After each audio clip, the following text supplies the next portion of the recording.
I'm Laura McGhee. I'd like to welcome you all to a preview of the Arbroath Suite here at Arbroath Abbey on the eve of Tartan Day and on Tartan Day in New York. I was inspired to write the Arbroath Suite after working with the American folk legend Pete Seeger last year at Tartan Day. And the Arbroath Suite, basically it's a Scottish journey all the way from the time of the Declaration of Arbroath. And it also shows how the Scottish tradition has influenced the music of America.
Laura has already premiered the piece in Ellis Island as part of the Tartan Day celebrations in America, and I'm delighted to say that we are about to have the premiere of the Arbroath Suite here this evening.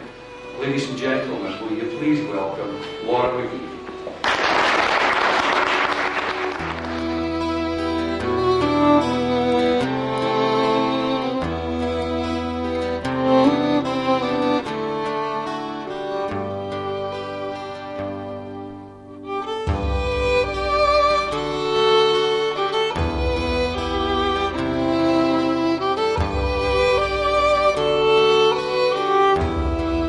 It's a great link between Scotland and New York, and that is a symbol of the link that's been going on for hundreds of years.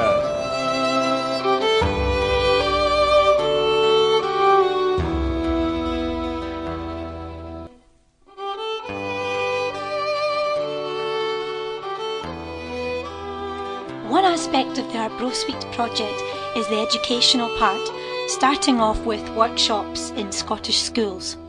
This is really to reinforce the children's knowledge of Scottish history through an experience of music and poetry. The day is going to begin with a presentation giving a brief outline of Scottish history, but the ultimate aim of the day is for the children to create a timeline mural of drawings and paintings and stories and poems from William Wallace all the way through to the Highland clearances. Eventually we can use this timeline as a backdrop for some of the performances of the Arbroath Suite.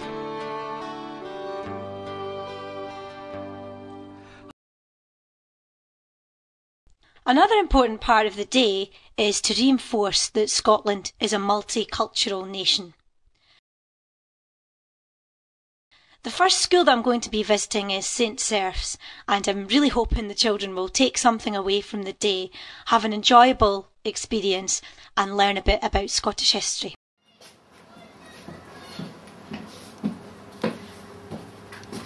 That's me just arriving at St Serfs Primary. So it's the pilot of the Arbroath Suite project in school, and I'm really looking forward to it. I hope it goes well.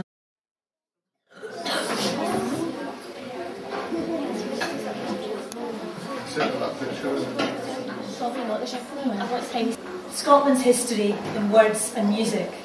We're going back in time to the Dark Ages. Now, Scotland was made up of different cultures, and it always was right back then. Do you know that way back in history, people came from Egypt to live in Scotland? The Romans invaded Scotland and built Hadrian's Wall to keep Scots from invading England, which they ruled. We've also got the Vikings. The Vikings invaded in their longboats, plundering and stealing from mainland Scotland. So I know that you've heard of William Wallace. That's his famous sword. He was Scotland's first folk hero, and he's absolutely determined. He wanted an independent Scotland. Does anybody know what the word independent means? Basically, yeah, run themselves, independent, free, a free nation. They won the Battle of Stirling Bridge and beat the English.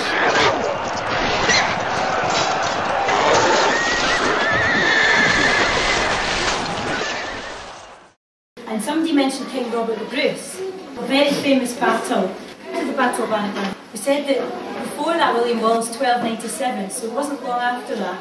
Does anybody could guess the year? Close, it was 1314. That was when the Battle of Bannockburn happened. Something to do with a democratic nation is a nation which is ruled by its people. One of the most important, if not the most important documents in Scottish history, and it's called the Declaration of Arbroath.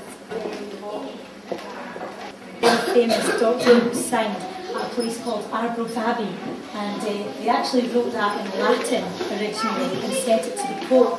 We could have Scotland as a free nation.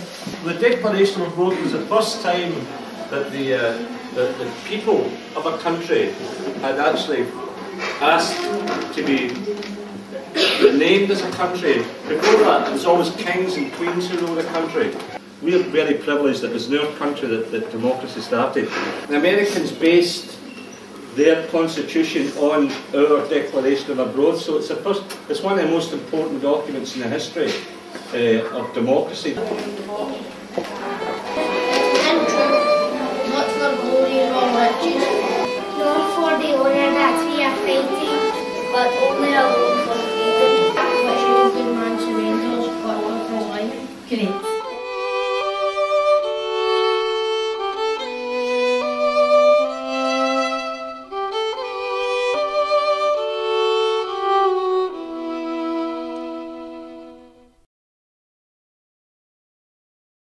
Now, it's not just the boys that get all the credit, by the way. This is a very important female figure, Mary Queen of Scots. Now, somebody mentioned her earlier and heard of her. It's a great story attached to Mary Queen of Scots. She had a French mother, and her father was a king, and she basically became queen when she was 6 days old when her father died. So she was the first infant queen.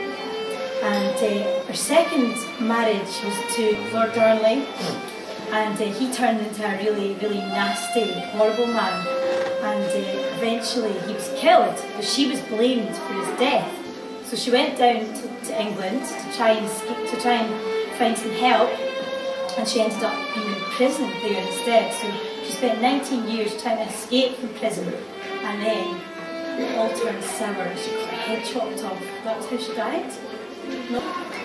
She was skilled in music and the dance and the old arts of love at the court of the poisoned rose and the perfumed glove, and gave her beautiful hand to the pale Dauphine, a triple crown to win.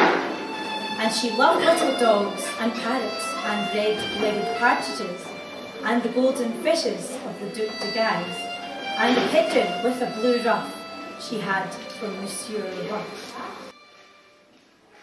So, the next most important thing that happened in